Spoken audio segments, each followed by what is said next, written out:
하나님, 예수님께서 이 땅 가운데 오셔서 어떠한 일을 행하셨는지, 어떠한 삶을 사셨는지, 그리고 주님은 어떠한 분이신지를 우리가 이제 묵상합니다. 주님께서 우리들에게 하나님의 말씀을 알려주시고 들려주심으로 말미암아 하나님의 말씀이 우리 가운데 분명히 깨달아지게 하시고, 깨달아진 그 말씀이 우리의 삶 가운데 실제가 됨으로 말미암아 하나님의 말씀대로 살아가며 그렇게 살아갈 때 또한 아름다운 열매를 맺어가는 우리 모두가 되게 하여 주시옵소서.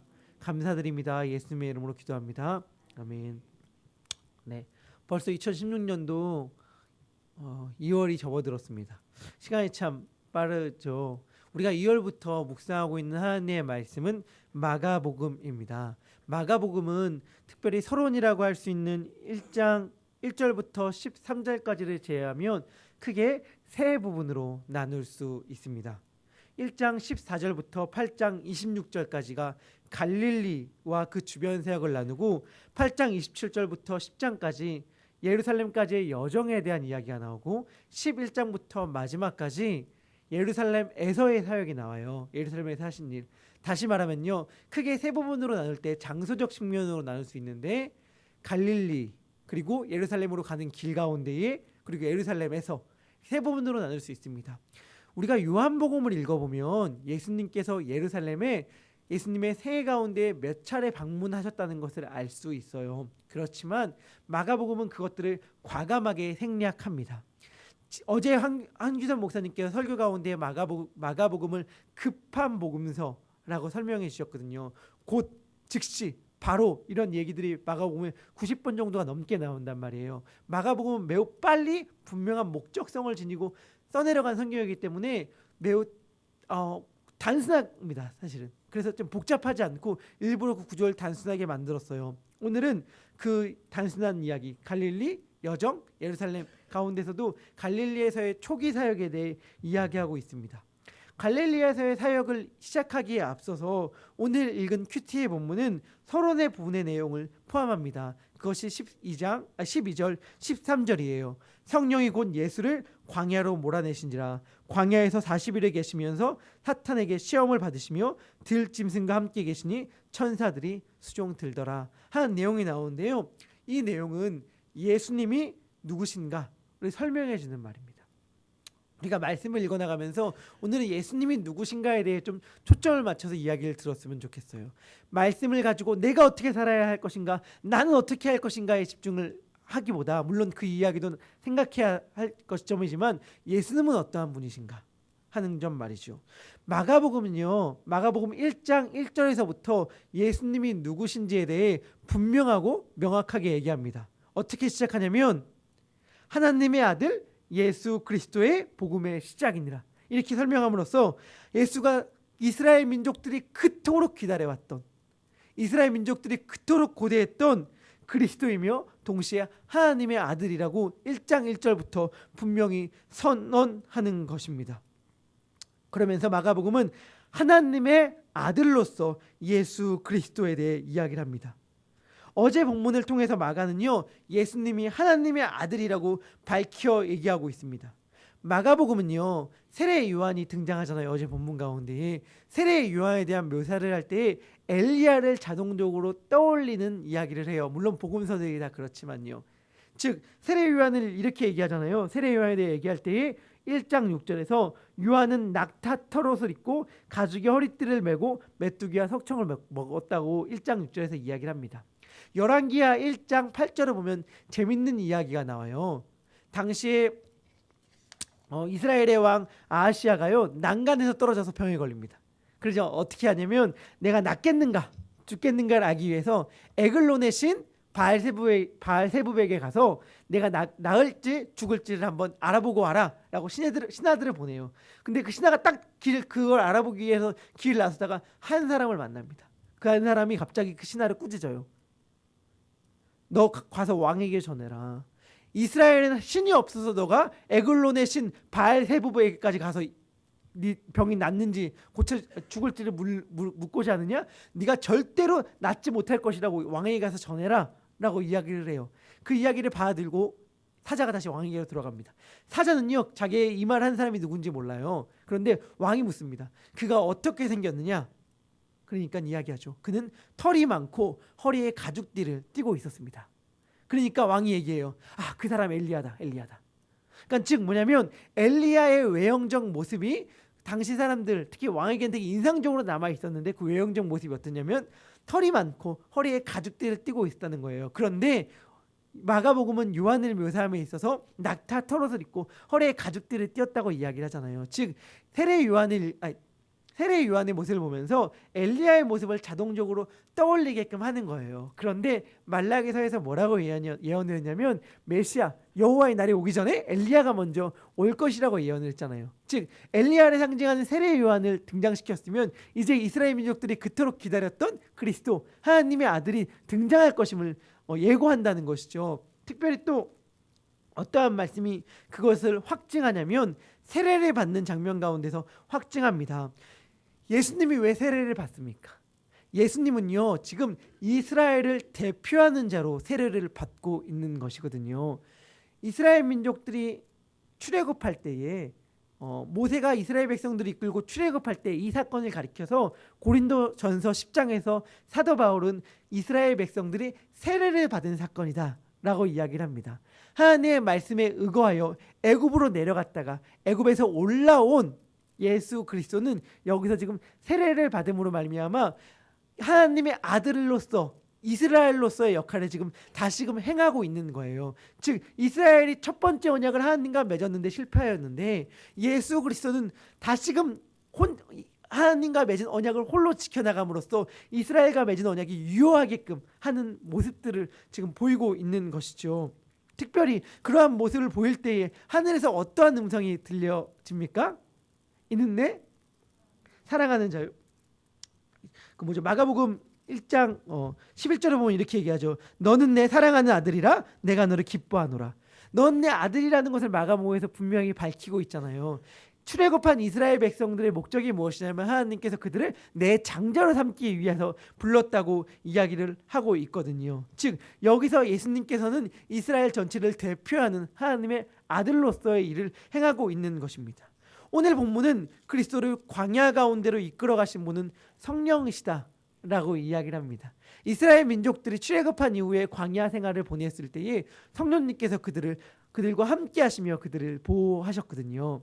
신명기 32장에 보면 그러한 내용이 나오는데 하나님의 손이 그들 가운데 너풀거리면서 그들을 지켰다고 이야기하는데 이때 나왔던 단어가 창세기 1장 2절에서 여호와의 신은 수면 위를 운행하시더라 했을 때의 말이에요. 즉 성령님께서 이스라엘 백성들과 함께 하시며 그들의 광야 생활 가운데 보호하고 계셨습니다. 오늘 마가복음 본문에서 특별히 12절 13절 가운데서 다른 복음서와 달리 마가는요 예수님께서 받은 시험에 대해서 구체적으로 언급하진 않습니다. 누가복음과 마태복음의 경우에는 예수님이 받은 세 가지 시험에 대해 이야기하잖아요. 물론 순서는 다르지만 마태복음과 누가복음과는. 그런데 마가복음은 그 시험에 대한 이야기하진 않아요. 그렇지만 시험의 구체적인 내용에 대해서는요 매우 독특한 이야기를 하나 들려줍니다. 그것은 무엇이냐면 예수님께서 들짐승과 함께 계셨다는 것입니다. 이건 마가복음에서만 나오는 이야기입니다.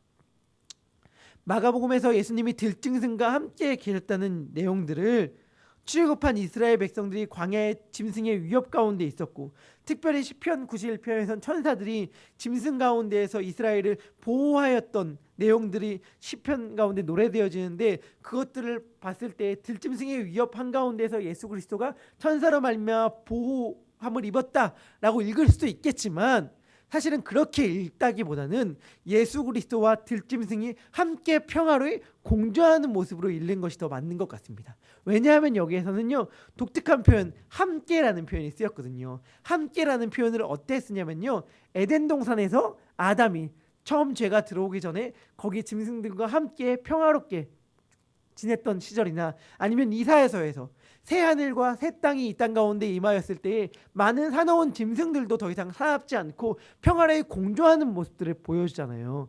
즉 예수 그리스도가 앞으로 성취할 하나님의 나라에 대해서 여기서 암시하고 있을 것인데 예수 그리스도 하나님의 아들이신 예수 그리스도가 가져올 하나님의 나라는 평화의 나라다 라는 것을 암시하고 있는 것입니다. 그가 들짐승과 함께 계셨고 천사들도 그에게 수종들었다는 모습으로 말이죠. 특별히 여기서 40일이라는 숫자는 구약에서 많은 의미를 가지고 있는 숫자잖아요. 40일간 함께 있었다고 얘기할 때에. 그런데 특별히 광야라는 배경을 떠올린다면 출애굽한 이스라엘 민족들의 광야에서의 40일간의 모습을 떠올리게끔 하죠. 신명기 1장부터 11장까지의 내용을 바탕으로 보건대 이스라엘 민족들의 광야 생활의 목적은요, 하나님의 아들로서의 받는 시험이거든요.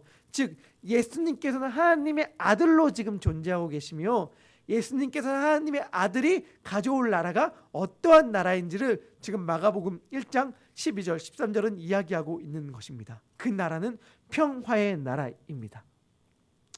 요한이 잡힌 후에 예수님은 갈릴리에 오셔서 하나님 나라의 복음을 전파하기 시작합니다. 하나님의 복음의 내용이 무엇이죠? 그것은 15절 말씀입니다. 우리 한번 마가복음 1장 15절 말씀을 한 목소리로 읽도록 하겠습니다. 마가복음 1장 15절입니다. 이르시되 때가 찼고 하나님의 나라가 가까이 왔으니 회개하고 복음을 믿으라 하시더라. 예수님은요, 하나님 나라에 대해 이야기하였습니다. 예수님이 이야기한 하나님의 나라가 무엇인지에 대해서는 많은 이야기가 필요할 것이지만 예수님이 이야기하였던 핵심, 예수님이 이 땅 가운데서 많은 것들을 행하셨지만 그 핵심이 하나님 나라라는 것은 너무나도 분명한 사실입니다. 그런데 예수님이 하나님 나라에 대해 이야기하였다고 할 때 우리가 염두에 두어야 할 것이 있습니다. 그것은 무엇이냐면 예수님이 하나님 나라, 우리가 많이 들었죠. 하나님 나라는 무엇이다? 하나님의 통치다.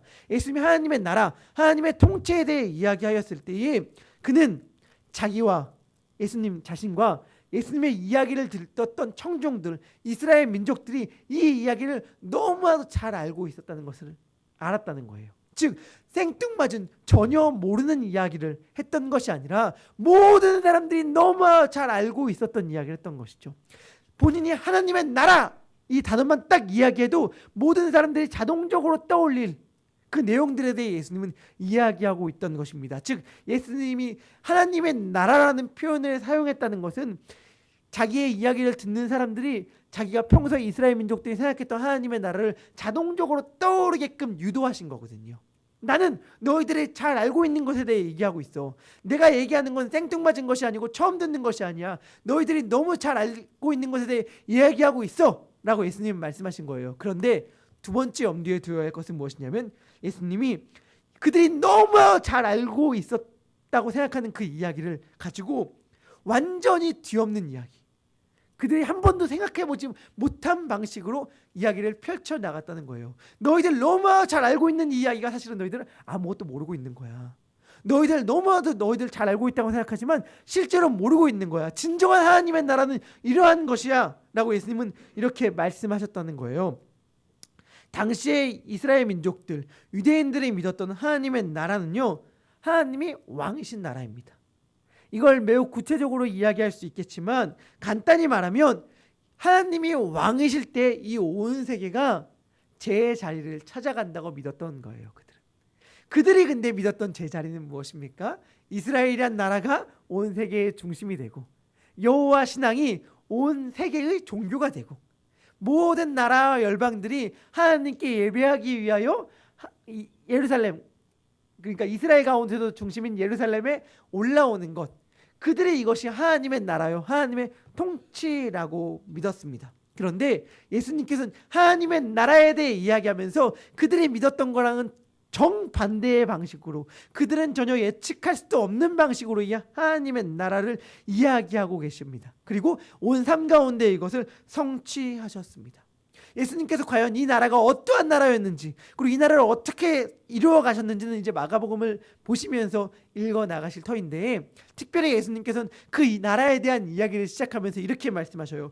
회개해라, 회개해라. 하나님의 나라가 가까이 왔다. 회개하라는 말은 무엇이냐면, 쉽게 표현하면 너의 나라를 바꿔라 라는 말입니다. 통치자는 그대로인 채, 국적은 안 바꾼 채로 더 열심히 살고 더 착하게 살라고 말한 게 아니에요. 그 나라에 살면서 지은 죄들 반성하면서 열심히 살라고 말한 것이 아니라 아예 나라 자체를 바꾸라. 너희가 갖고 있는 모든 가치관과 너희가 갖고 있는 모든 질서를 바꿔라 라고 이야기하고 있는 것입니다. 우리는 너무 쉽게 회개와 회심에 대해 생각합니다. 우리가 생각하는 회개는요, 그냥 잘못한 거 있으면 하나님 잘못했습니다, 용서해 주세요 라고 하는 정도로 생각해요. 그런데 초대교회 당시에 회개는 그렇게 간단한 것이 아니었습니다. 특별히 초대교회 회심들을 세 가지의 영역으로 구분되어 설명할 수 있는데 이걸 3B, 3B라고 얘기합니다. 알파벳 첫 자를 따서요. 첫 번째는 뭐냐면 belief, 신념, 믿음. 그들의 믿음의 체계 자체를 바꿨습니다. 두 번째는 뭐냐면 behavior, 무슨 말이냐면 행동. 그들은 난 믿습니다 라고 이야기할 뿐만 아니라 그들이 믿고 있는 바 행동 또한 바꿔야만 했습니다. 행동을 바꾸지 않는 행동을 바꾸지 않는 회심이란 존재하지가 않았습니다. 그리고 마지막 belonging, 즉 소속을 바꿨어야 됐어요. 그들은 신념, 행동, 소속, 이 세 가지를 바꿔야만 그 사람이 회개하였다, 회심하였다 라고 이야기를 하였습니다. 예수님 역시 말씀하신 것도 마찬가지예요. 신념, 행동, 소속, 이 모든 것을 바꿔라. 이 모든 것을 하나님 나라의 질서로, 하나님 나라의 믿음으로, 하나님 나라의 행동으로, 하나님 나라의 소속으로 바꿔라 라고 예수님께서는 이야기하고 있는 것입니다. 이것은 쉽지 않습니다. 쉽지 않아요. 왜냐하면 우리들에게 너무나도 현실적인 문제이기 때문에 그렇습니다. 이것이 어떻게 현실적인 문제입니까? 바로 오늘 본문의 뒤에 이야기에 나오죠. 예수님의 제자들이 그러하였습니다. 예수님께서는 이제요, 하나님의 아들로서 하나님의 나라, 새로운 공동체를 만들기 위하여 사람들을 부르십니다. 예수님께서 사람들을 찾아가셔서 사람들을 부르셔요. 그런데 예수님이 따르던 사람들이 버리고 포기한 것을 보십시오. 우리는 성경 가운데 그들이 곧 즉시 바로 예수님을 쫓았다고 얘기하기 때문에 그들이 버리고 포기한 것이 가벼운 거라고, 그들은 쉬웠다고 생각할지 모르지만 전혀 아닙니다. 그들이 버린 것이 무엇입니까? 그들은 그물을 버렸습니다. 그들은 아버지를 버렸습니다. 그들은 배를 버렸습니다. 그들은 품꾼을 버렸습니다. 그들은 그리고 예수님을 따랐어요. 가지고 있는 직장, 재물, 가족 다 버리고 쫓은 거예요. 이것은요, 어렵습니다. 지금만 어려운 것이 아니라 그때도 어려웠습니다. 그렇지만 그들은 따랐습니다. 그들은 모든 것을 버리고 예수님을 따랐어요. 다시 말하면 하나님 나라 운동에, 나라의 백성이 되기로 선언한 것이죠. 하나님 나라의 운동에 동참하겠습니다, 이렇게 얘기하는 거예요. 이것이 믿음입니다. 예수님은요, 하나님께서 자신을 통하여 새로운 일을 시작하셨다고 이야기하시며 자기의 일에 동참하라 말씀하십니다. 그런데 이 일에 동참하기 위해선 지금 자신이 붙잡고 있는 것, 자신이 생명처럼 여기는 것을 붙잡은 상태로는 갈 수 없어요. 모든 것을 다 끊어버리고 주님을 따라야 했습니다. 이 네 명의 어부 베드로와 안드레, 야고보와 요한은 그렇게 하였습니다. 이것이 그리고 회개입니다. 회개라는 것은 무엇입니까? 회개라는 것은요, 나를 지탱하고 있는 것, 나의 삶을 유지하고 있는 것을 유지하게끔 만든다고 하는 것을 바꾸는 거예요. 무엇이 나의 삶을 유지하고 있습니까? 지금 나의 삶을 지탱하는 것은 무엇입니까? 직장입니까? 일 안 하고 어떻게 살아? 그래, 돈이 있어야 살지. 아니면 나는 진짜 사람들과의 관계가 없으면 못 살아. 그러니까 무슨 말이냐면 내가 이것이 없으면 못 살겠다고 말하는 것들, 나의 삶을 지금 유지하겠다고 말하는 모든 것들을 바꾸는 것이 바로 회개예요. 이것이 없어서 삽니다. 뭐가 있으면요? 하나님이 있으면요, 예수 그리스도가 있으면요, 예수 그리스도의 다스림이 있으면, 예수 그리스도의 통치 아래 있으면 삽니다. 다른 모든 것들이 다 없어진다 하더라도 나의 삶의 가장 근간이신 분은 예수 그리스도시며 나의 삶의 가장 근간은 하나님의 나라, 하나님의 통치입니다 라고 믿고 고백하는 것이 바로 회개입니다. 예수님은 그러한 회개로 우리들을 부르고 있는 것입니다. 예수님은 제 아들을 찾아가셨습니다. 이것은 매우 독특한 것이에요. 당시의 학풍은 어떠했냐면 제자들이 스승님을 찾아가는 것입니다. 너무 당연한 것 아닙니까? 교수를 보고 학생이 학교에 들어갑니다. 그게 맞잖아요. 학생이 교수를 선택하지 않잖아요. 이 당시에도 너무나도 그게 더 당연한 것이었습니다. 유명한 이름 있는 선생님들이 있으면요, 제 아들이 그 선생님들을 찾아갔어요. 그리고 다양한 학풍을 갖고 있는 선생님들이 있었을 때 난 이 선생님한테 갈래, 난 저 선생님한테 갈래. 사람들이 제자들이 선택을 했단 말이에요. 근데 예수님은 정반대의 방향을 택하셨습니다. 예수님은요, 본인이 자기와 함께할 사람들을 찾으러 오셨어요. 그러면서 말씀하십니다.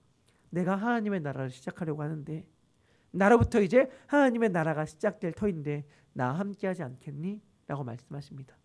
이것은 예수님이 당시의 제자들에게만 한 말씀이 아니에요. 우리 모두에게도 마찬가지입니다.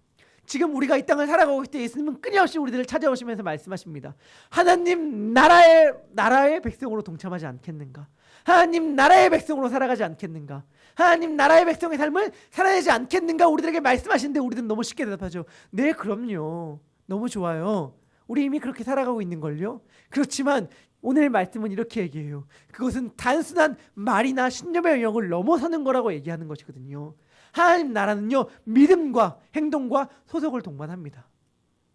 우리가 말로 아무리 나는 하나님의 백성입니다 얘기한다 하더라도 우리의 손 가운데 여전히 나의 삶을 지탱하는 것은 그물입니다. 나의 삶을 지탱하는 것은 배입니다. 품꽃입니다. 가족입니다 라고 얘기한다면 그것은 진정으로 하나님의 나라에 지금 동참하고 있는 것이 아닙니다. 하나님 나라에 동참하기 위해선 이제까지 나의 삶을 지탱한다고 여겼던 모든 것들을 끊어내는 결단이 필요합니다. 그리고 나의 삶을 온전히 하나님께만 맡기겠다는 그러한 믿음이 필요합니다. 오늘 말씀은 우리들을 그러한 믿음으로 초대합니다. 그럼 그러한 믿음 가운데 펼쳐질 하나님의 나라가 어떠한 나라인가를 이제 마가복음을 읽어나가면서 묵상할 터인데, 오늘 이 시간 우리는 하나님, 우리가 이 나라의 백성이 되기로 결심합니다. 이미 이 나라의 백성이라고 우리는 고백합니다. 그렇다면 우리들의 삶 역시 이 나라의 백성의 삶으로 살아가게 하여 주시옵소서. 우리가 이 땅, 이 세상의 다스림을 받는 사람들이 아니라 하나님의 나라의 백성으로 하나님의 다스림을 받는 사람들이 되게 하여 주시옵소서. 우리 함께 기도하며 그런 하나님 나라의 백성의 삶을 살아가는 우리 모두가 되길 소망합니다. 기도하겠습니다. 예수님께서는 선언하셨습니다. 회개하라, 하나님의 나라가 가까이 왔느니라. 예수 그리스도 안에서 하나님의 나라가 시작되었습니다. 예수님은 또한 하나님의 나라에 동참할 사람들을 찾고 계시며 부르고 계시며 오늘 이 시간 우리들도 부르고 계십니다. 주님, 입으로만 예수님 믿는다고 고백하면서 삶의 영역 가운데, 실천의 영역 가운데에 단 한순간도 예수님을 따라가지 아니하고 오직 세상 질서의 가치에 그대로 살아가는 우리들의 모습을 이 시간 진심으로 회개합니다. 용서하여 주시옵소서.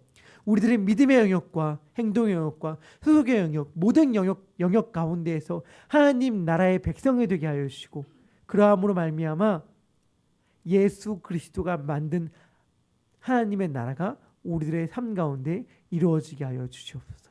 하나님께서 우리들의 삶의 모든 영역들을 하나님의 나라로 만들어 가실 줄 믿고 감사드리며 이 모든 말씀을 살아계신 우리 구주 예수 그리스도의 이름으로 기도드립니다. 아멘. 하늘에 계신 우리 아버지여,